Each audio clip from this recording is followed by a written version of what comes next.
Hepinize merhaba arkadaşlar. Bugün yanımda Doğa var. Bugün Kupa Ligi bitti. 1500 yıldız puanım Doğa'ya veriyor. Doğa Bey.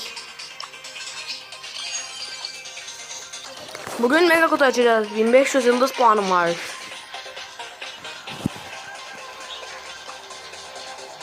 Şunu. Doğa büyük kutu açacaksın mı? Dur, Doğa büyük kutu açıyor. Yani şuradan Landi yazsam mı?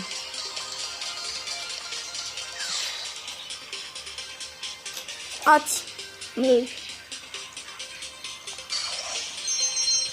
Geliyor. Bir şey geliyor Aku. Aksesuar değil galiba.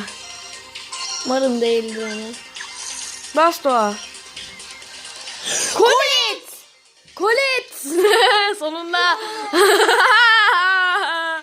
Colette. Resmini Colette yap. Adını da mavi yap. Arkadaşlar Landi yazalım mı yazmayalım mı hiç emin değilim. Yaz. Ya da yazma. Lemdi yazmayanlara bazen çıkıyor. O yüzden yapma. Bak genelde çünkü bunlardan çıkıyor abi. Çünkü bunları emek vererek yapıyorsun yıldız puanları. Kupa kasarak, maç yaparak. Aslında aynen lan, doğru. Hadi aç bakalım. 30 elmas emek değil, 30 elmas. Ben basayım mı? Hayır, ben basacağım. 6 yazarsa sondakini sen bas. Oğlum netle şunu. 5. Kaç yıldız puanım kaldı? 155. 155.